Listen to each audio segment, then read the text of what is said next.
ሰላም ሰላም ጤና ይስጥልን ውድ የጋት ሚዲያ ቤተሰቦች እንደያላችሁበት ሀገር የሰዓት አቆጣጠር እንደምን አላችሁ እንደምን ቆያችሁ ኢትዮጵያ ውስጥ ናችሁ ፕሮግራም ለምትከታተሉ እንደምን ዋላችሁ አይ ቲንክ እንደምን አመሻችሁ ማለት ፈልጋለሁ ጥር 30 2018 የጋት ዕለታዊ አጫጭር መረጃዎች ከዚህ እንደሚከተሉ ወደ እናንተ ይቀርባሉ ሼር አድርጉ ላይክ አድርጉ የጋት ሚዲያ ሜምበር ሁኑ ጋት ሚዲያን በሱፐር ቻት በሱፐር ታንክስ ደግፉ አብራችሁ ስላላችሁ ከምንም በላይ እጅግ የከበረ ምስጋና ይድረሳችሁ።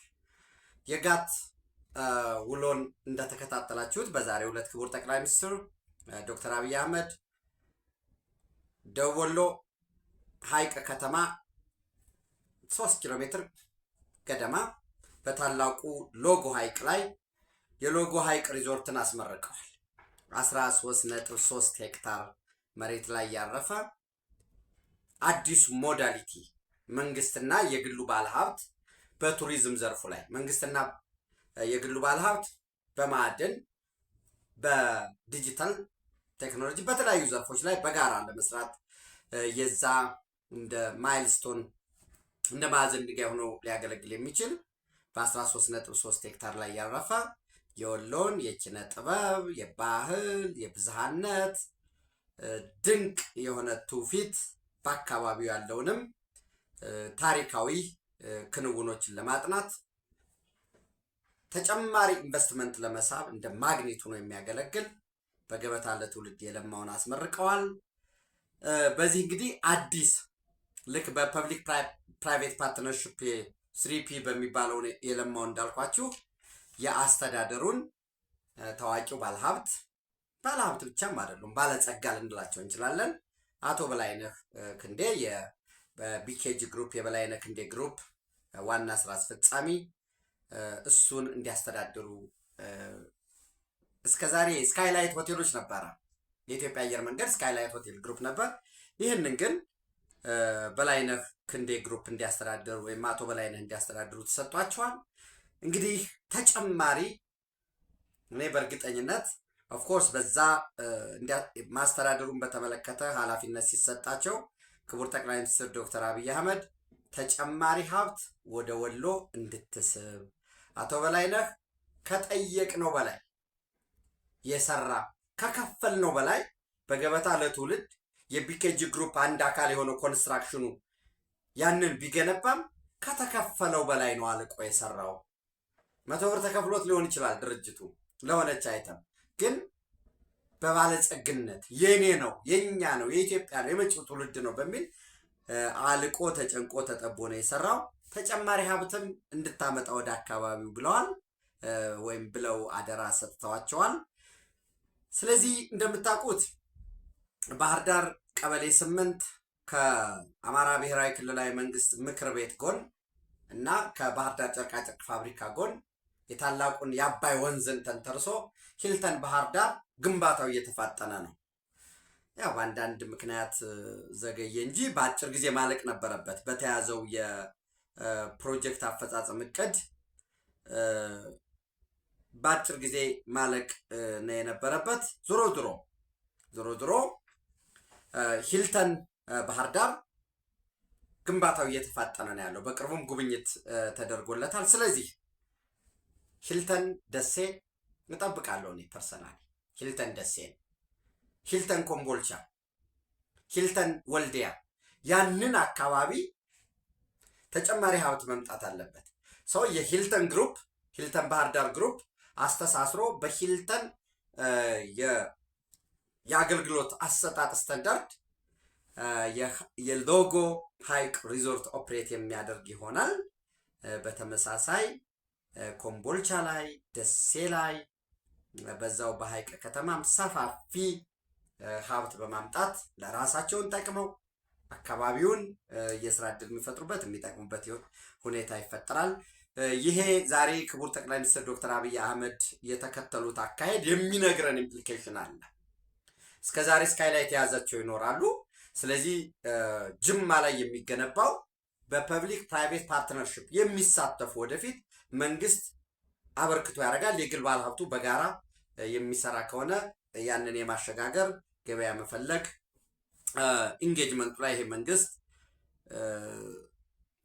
አቅጣጫ የማሳየትና በግል ባለሀብቱ በሚሰራበት ደረጃ ሲደርስ ደግሞ እየለቀቀ እየወጣ ሌሎችን ወደ ሌሎች ዘርፍ የሚገባበት ሁኔታ ሊኖር እንደሚችል ወይም ያ መንገድ እንደተመረጠ አመላካች ነው። አስቀድሜ እንዳልኳችሁ ቢኬጂ ግሩፕ ሂልተን ባህር ዳርን በሂልተን ስታንዳርድ ሐይቅን የሚያስተዳድርበት ተጨማሪ በጦሳ ተራራ በዛ ላይ አካባቢው ሲነሪው በጣም የሚያምር ነው። መቼስ ከአካባቢው በላይ ሰው ደግሞ በጣም ያምራል።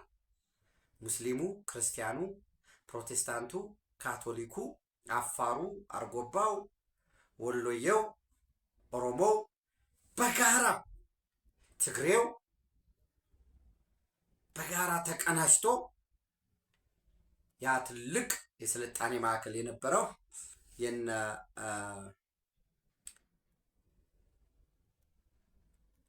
እቴጌ መነን ትምህርት ቤት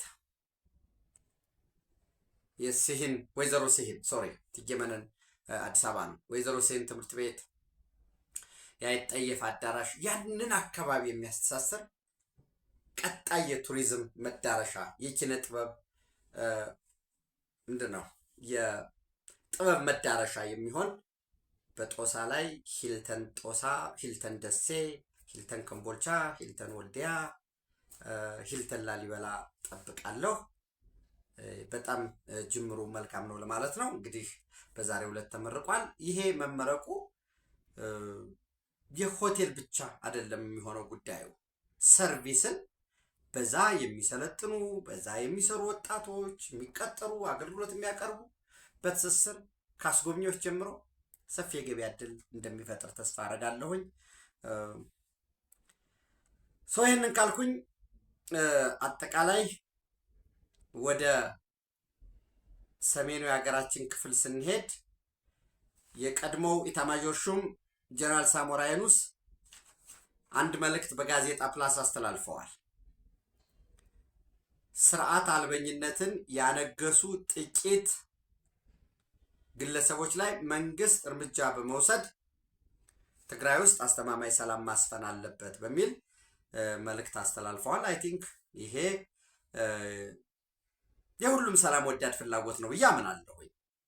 እንደምታውቁት እነኚህ ጥቂት መሰሪ ቡድኖች አካባቢውን ሻቢያን በመጋበዝ ለሻቢያ ጥቅም ለሻቢያ ስትራቴጂክ ዴፕዝ ኢንትረስት የትግራይ ህዝብን የትግራይ መሬትን የውጊያ ማዕከል ለማድረግ እየተንቀሳቀሱ ነው። እያንዳንዱን እንቅስቃሴ እየተከታተልኩ እያደረስኳችሁ ስለሆነ ብዙም ለነገሩ አዲስ ትሆናላችሁ፣ አዲስ እንሆናለን ብዬ አላምንም። ጥቂት ግጭት ፈጣሪ በግጭት የሚጠቀሙ ዛሬም መልሰው ከጦርነት ያላገገመውን የትግራይ ህዝብን ወደ ጥፋት ለመክተት የሚፈልጉ ግለሰቦች እና ጠባብ ቡድኖች አሉ። በእነዚህ ላይ እርምጃ ሊወሰድ ይገባል። መንግስት የማያዳግምና አፋጣኝ እርምጃ ይወሰድ የሚል ነው ጥሪ ያቀረቡት። በተመሳሳይ የቀድሞው የትግራይ ክልል ፕሬዝዳንት ከህወሓት ክፍፍል በፊት እና የአረና ሉዓላዊ አረና ፓርቲ አባል አስቀድመው ሊቀመንበርም ነበሩ አቶ ገብሩ አስራትን በተመሳሳይ ጠቅላይ ሚኒስትር ዶክተር አብይ አህመድ የተከዜን ዘብ ትጥቅ ያስፈታ ብለዋል። እንግዲህ እሳቸው በዝርዝር የጠቀሱት ጉዳይ አለ። እንደ መረጃ ጀስት ያሉትን ነው ሪፖርት ማድረግላችሁ። ግን እሳቸው ምን ብለዋል? አንደኛ ህወሓት የፕሪቶሪያን ፊርማ አልተቀበለውም፣ የሰላም ስምምነት አልተቀበለውም፣ እንደ ጊዜ መግዣ ነበር የፈለገው አሉ። አንድ ሁለት የፕሪቶሪያ ስምምነትን ጥሶ ህወሓት ከሻቢያ ጋር እየሰራ ነው፣ ከፋኖ ጋር እየሰራ ነው፣ ከሱዳን ጋርም በቀጥታ ጦርነት ውስጥ ተሳትፏል። በጉልበት ማረጋገጥ ይፈልጋል ሲሉ አቅርበዋል። የራሳቸውን ንግግር ነው የምነግራቸው። ምንድን ነው የሚሉት? ከሪፖርተር ጋዜጣ ጋር በስልክ ወደ 40 ደቂቃ ከ43 ሰከንድ አካባቢ ብታዳምጡት በጣም ጠቃሚ ነው። የፕሪቶሪያን ስምምነት ህወሓት ከልቡ አልተቀበለውም። ህወሓት የፕሪቶሪያን ስምምነት የተቀበለው እንደ ጊዜ መግዣ ለቀጣይ ጦርነት መዘጋጃ ነው። ከባድ መሳሪያዎችን ቀብሯል። አስረከብኩም ያለ የተበላሹና የማይሰሩ መሳሪያዎችን ነው። ከዛም ባለፈ ከስምምነቱ ውጭ ከሻዕቢያ ጋር ግንኙነት ፈጥሯል። ከጦርነቱ በኋላ ከባድ መሳሪያዎችን ቀብሮ የቀበራቸውን ደግሞ አሁን አውጥቶ ለጦርነት እየተዘጋጀ ነው። ከፋኖ ከሻዕቢያ ጋር ጥምረት ፈጥሯል።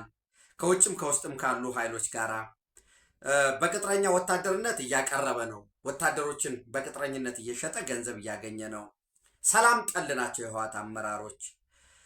ስለዚህ የጦርነት ስጋት ዳግም ትግራይ ምድር ውስጥ በትግራይ ክልል እንዲያንዣብብ የሆነው የህወሓትና ጦር አበጋዞች የተሳተ ስሌት ጦረኝነት ወይም ጦር ናፋቂነት፣ ጦር ጠማሽነት ነው ካሉ በኋላ የህወሓት ደጋፊ ነን ከኮር በላይ ያሉት የጦር አበጋዞች እኛ የህወሓት ደጋፊ ነን ብለው ጊዜያዊ አስተዳደሩን ማፍረሳቸው ትክክል አግባብ አልነበረም ብለዋል።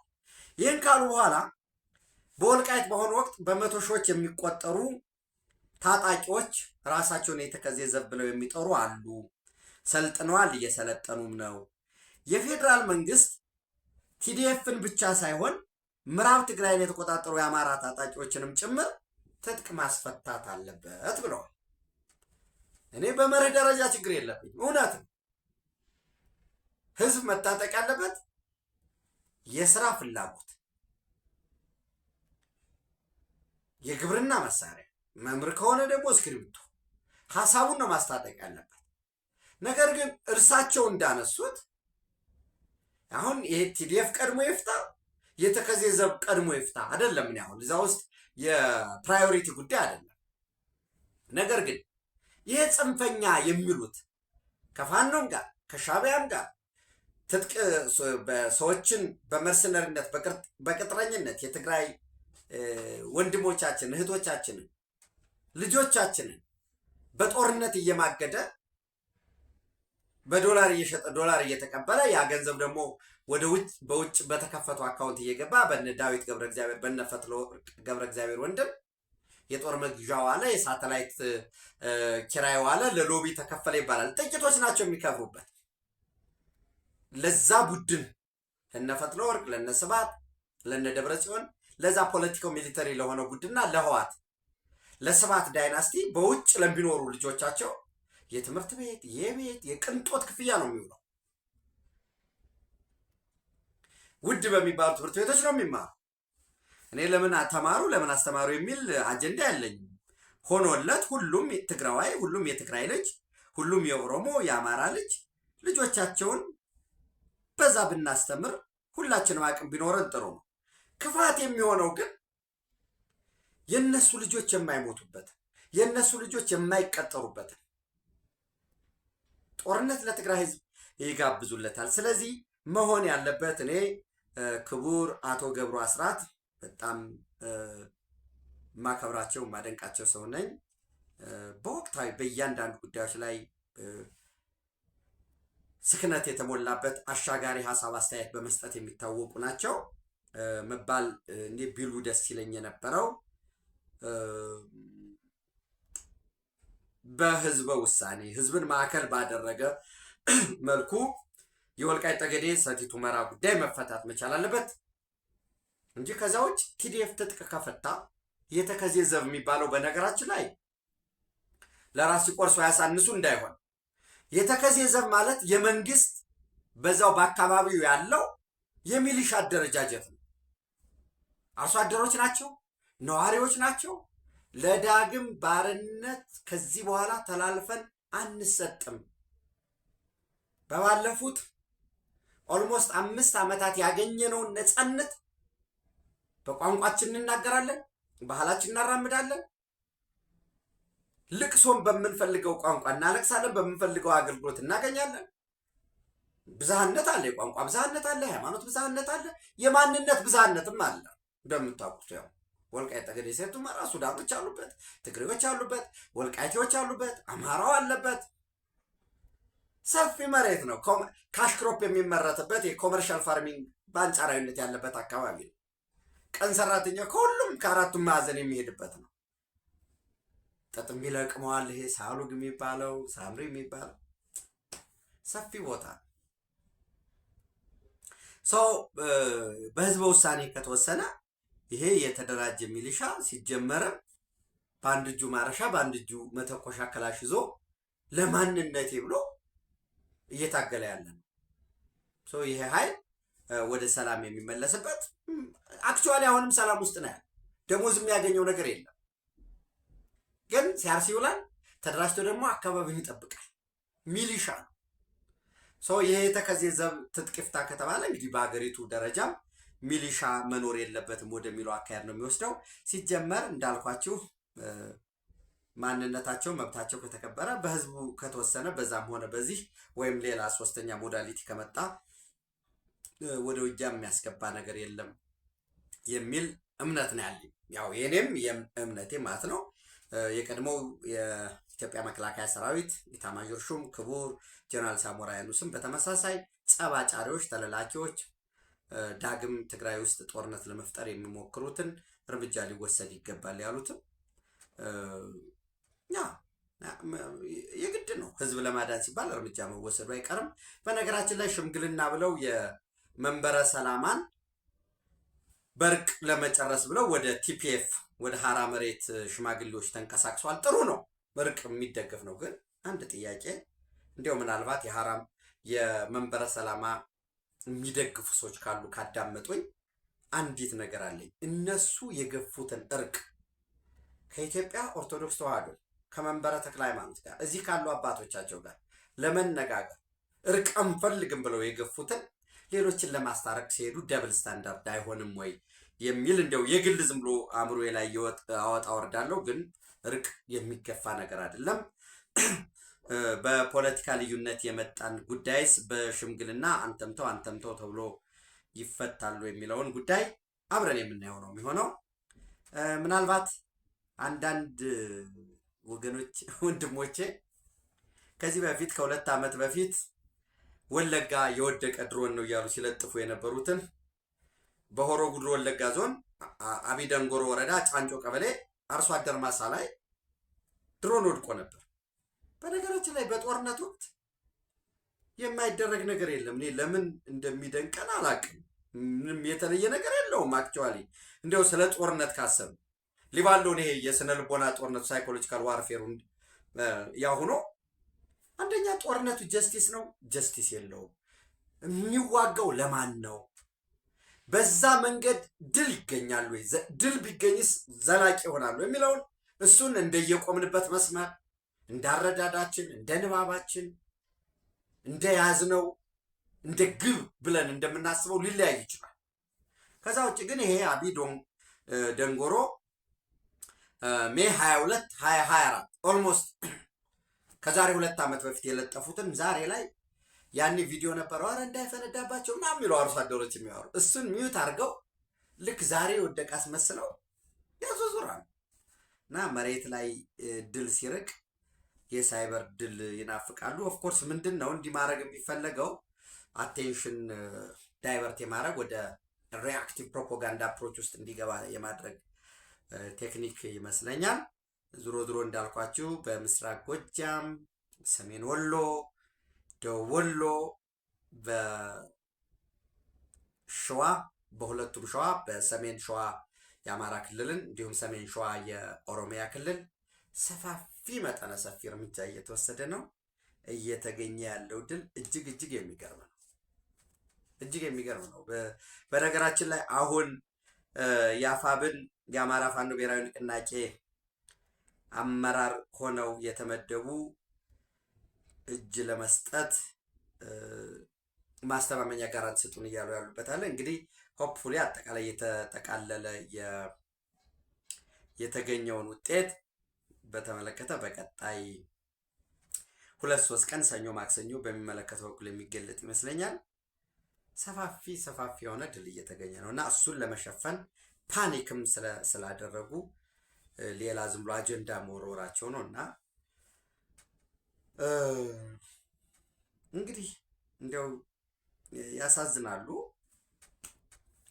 ግን ምንድን ነው ቢወድቅስ ምንድን ነው የሚለውን መውሰድ አንድ ነገር ነው። ሰው ይህን ካልኳችሁ አንድ ሁላችሁም ከዚህ በፊተኛ በተለያየ መንገድ ወደ እናንተ ለማቅረብ የሞከርነውን ዘክራድል የፖሊሲ የሪሰርች አጠቃላይ የሚሊተሪ አናሊሲስ የሚሰራ ተቋም ነው። ክራድል ኒው ሬድ ሲ አክሲስ አዲስ የቀይ ባህር ግንባር ጥምረት በሚል ወይንም አሊያንስ ጽምዶ ልትሉ ትችላላችሁ። ዘ ኒው ሬድ ሲ አክሲስ ብሎ እስራኤል፣ ህንድ፣ ዩናይትድ አረብ ኤሚሬት እና ኢትዮጵያ በሶማሌላንድ ጉዳይ ወይንም ሶማሌላንድ እንደ ስበት ማዕከል አድርገው አዲስ ግንባር በቀይ ባህር አዋልደዋል ይላል። በዛ ውስጥ ይህንን እንግዲህ ኳድስ ወይም አራቱ ልንላቸው እንችላለን ማለት ነው። እስራኤል፣ ህንድ፣ ዩናይትድ አረብ ኤሚሬት እና ኢትዮጵያ በሚል የዚህ እስራኤል ሶማሌላንድን በኋላ ሪፐብሊክ ኦፍ ሶማሌላንድ ተብሎ የሚጠራውን በ26 ዲሰምበር 2025 እውቅና መስጠቷን ተከትሎ ሰፊ የሆነ የፖለቲካ መናወጥ መነሳቱን ይጠቅሳል። ከቤጂንግ፣ አንካራ፣ ካይሮ፣ ሪያድ ራሱ ሞቃዲሾን ጨምሮ አረብ ሊግ፣ የአፍሪካ ህብረት ኦልሞስት በቃ መነጋገሪያ መሆኑን ነገር ግን አሁን እየቀነሰ መጥቷል ካለ በኋላ የኢትዮጵያን የቀይ ባህር ፍላጎት ዩናይትድ አረብ ኤሚሬት በቀይ ባህር ቀጠና አዲስ የማሪታይም ሱፕሪማሲ ተነስቷል።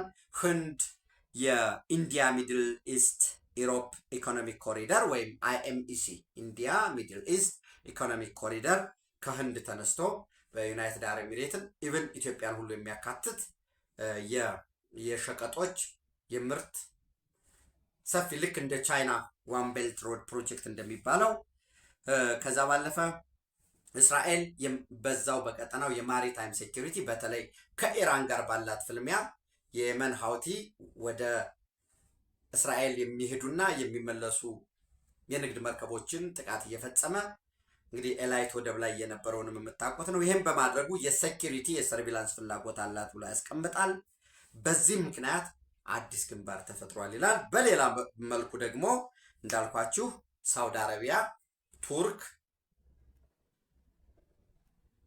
ፓኪስታን፣ ግብፅ፣ ራሱ ሶማሊያ እና ሶማሊያ ደግሞ አሊያንስ ሊፈጥርበት የሚሞክራቸው ኳታር በሌላ በጎን ሆነው አዲስ የቀይ ባህር ሽኩቻ ተፈጥሯል ይላል። ደጋግሜ እንዳልኳችሁ ኢትዮጵያ ትልቅ ሀገር ነው። 130 ሚሊዮን ህዝብ ያለው አፍሪካ ውስጥ ትልቅ የሆነ ህዝብ ያለው የፖለቲካ ማዕከል የሆነ የአፍሪካ ህብረት መቀመጫን ጨምሮ ሊያድግ የሚችል ብዙ መጫወቻ ቫሪያብሎች ያሉት የናይል ወንዝን ጨምሮ ወደ ሌሎች ሀገራት የሚፈሱ ወንዞች እንጂ ከሌሎች ሀገራት የምንቀበለው የሌለን ሎኬሽናችን ስትራቴጂክ ሎኬሽናችን ለመካከለኛው ምስራቅም ለአውሮፓም ለሳውዝ ሳውዝ ኮኦፕሬሽንም ምቹ የሆነ ሁኔታ ለምሳሌ የኢትዮጵያ አየር መንገድ ሳውዝ ሳውዝን ከአዲስ አበባ ብራዚል፣ ከአዲስ አበባ ቻይና፣ ህንድ ይህንን እንደ ሀብ ሆኖ ሊያገለግል የሚችል ወሳኝ በሆነ ስትራቴጂክ ሎኬሽን ላይ ነው ያለ ነው። ስለዚህ ይህንን ተጠቅመን እንዳልኳችሁ ይሄ የቱርክ በውሎ ፕሮግራም ገና ከመግቢያ እንድታዳምጡት ያልኳችሁ ዲፌንስ ኮኦፕሬሽን ቢትዊን ኢጅፕት ኤንድ ቱርኪ ኢንክሪዚንግ ኢንፍሉዌንስ ባይ ሽፍቲንግ ሪጂናል ፓወር ባላንስ በተመሳሳይ ኔታንያሁ ሉክስ ቱ ቡስት ሴኩሪቲ ኮኦርዲኔሽን ዊዝ ኢትዮጵያ ይሄ ከኦልሞስት ከ7 ዓመት በፊት 1 ሴፕተምበር 2019 የነበረውን ነው። እሱን ካነሳው በኋላ እስራኤል ወይም ኔታንያሁ በጣም ደስተኛ እንዳልሆነ በተለይ የግብፅ ሚሊተሪ እየጠነከረ የሚሄድ ከሆነ በቀይ ባህር ቀጠና እና በመካከለኛው ምስራቅ ከእስራኤል አጠቃላይ እንደ ፖሊሲ የሚታይ በመካከለኛው ምስራቅ የኒውክሌር ሱፐርማሲ፣ የኢንተለጀንስ ሱፐርማሲ፣ በተመሳሳይ የሚሊተሪ ሱፐርማሲ ያው ኢንተለጀንስ ሱፐርማሲ በሚሊተሪ ሱፐርማሲ ውስጥ ልናካትተው እንችላለን። ይሄ ፍላጎት አለ። በዚህ ሂደት ኢትዮጵያ ሲጀመር ብቻችንን የምንቆም አይደለንም። ፖሊሲያችንን ለሌሎች ላለማከራየት የሚደረግ ጥረት ካልሆነ በቀር አሊያንስ መፍጠር ሽፍት በሚያደርገው አሊያንስ ደግሞ ትናንት የነበርክበት ለአጭር ጊዜ ግብህን አሳክተህ ሊሆን ይችላል። ትናንት በነበረ አሰላለፍ ለረጅም ጊዜ ግብህን በማይገታ መልኩ ልትገለባበት ትችላለህ። አገር መምራት ነው የተያዘው። ጉዳዩ ፖለቲካ ነው።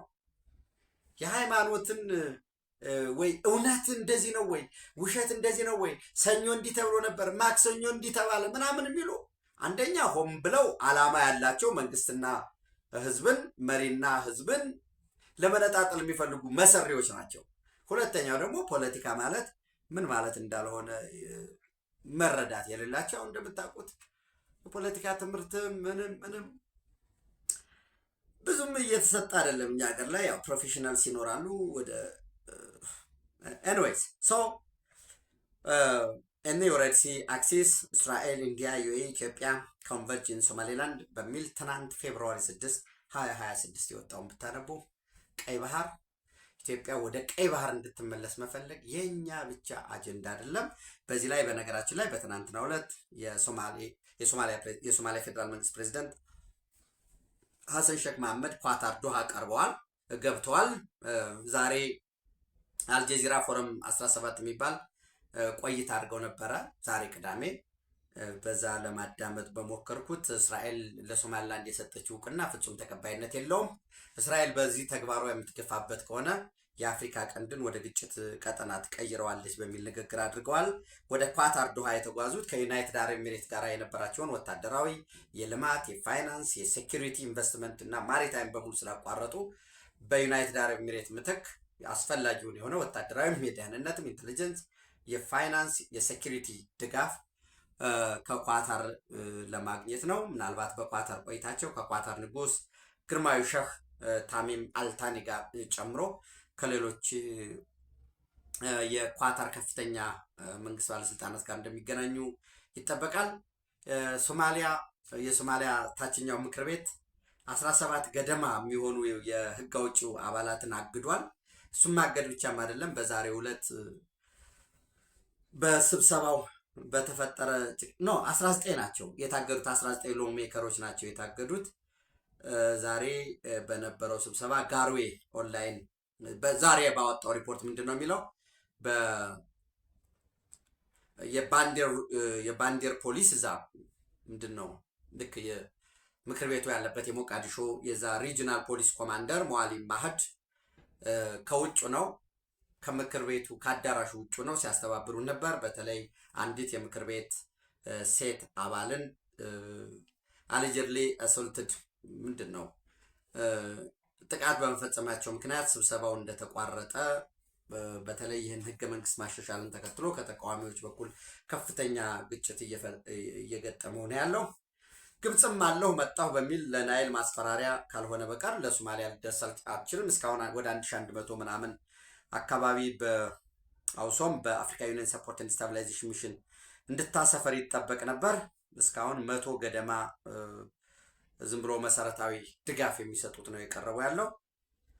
የኢራን ጉዳይም በተመሳሳይ ኦፍኮርስ በውሎ ፕሮግራም ወደ እናንተ አድርሻለሁኝ። ከኢራን ጋር ንግድ የሚነግዱ ሀገራትን እስከ 25% ታሪፍ ለመጣል መታሰቡን ነው ነጩ ቤተ ዋይት ሃውስ እየገለጸ ያለው። በኦፊስ ኦፍ ፎሬን አሴትስ ኮንትሮል ኦፋክ ኤክስኪዩቲቭ ኦርደር 13846ን ተጠቅሞ በሁለት ግለሰቦች በ15 ተቋማት እና በ14 የነዳጅ ዘይት አመላላሽ ቬዝልሶች ላይ ማዕቀብ ጥሏል። እንግዲህ በቀጣይ ሳምንት ተመልሰው እንደሚገናኙ ነው የሚጠበቀው። የመካከለኛው ምስራቅ አጠቃላይ የኢትዮጵያም የአካባቢያችን የቀጠና አሰላለፍ ይህን ይመስላል። ከጋት ጋር አብራችሁ ላላችሁ የከበረ ምስጋና ድጋሜ ይድረሳችሁ። ጋት ሚዲያ ላይክ፣ ሼር፣ ሰብስክራይብ አድርጉ፣ ደግፉ። ነገ በተመሳሳይ በውሎ በዕለታዊ እንገናኛለን። ፈጣሪ ኢትዮጵያን ይባርክ። ታንኪዩ